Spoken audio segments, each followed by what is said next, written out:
અમદાવાદમાં આજે Gujarat chambers of commerce and industries ખાતે સીમા જાગરણ મંચ ગુજરાત દ્વારા મંથન 2025નું આયોજન કરવામાં આવ્યું હતું।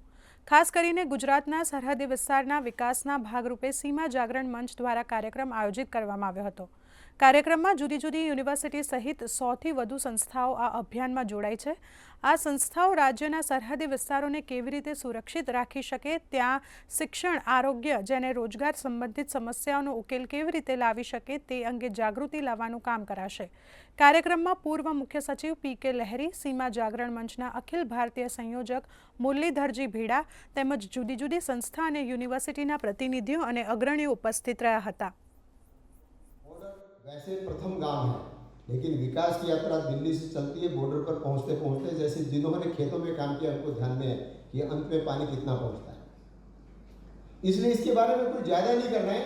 लेकिन ये सहज प्रकृति का नियम है कि लास्ट में पानी कम ही पहुंचेगा। इसलिए बॉर्डर के डेवलपमेंट के लिए एक सपोर्ट सिस्टम ये हमारा मंथन कार्यक्रम बन सकता है। इसलिए राष्ट्रीय एकात्मता का विषय भी है, एक जिम्मेदारी का भाव भी है। हम कर ही रहे हैं, जहां आवश्यकता वहां कर रहे हैं। જેમ આપણને ખબર છે કે સીમા જાગરણ મંચ એ સરહદી વિસ્તારના જે ગામડાઓ છે એની માટે કામ કરે છે।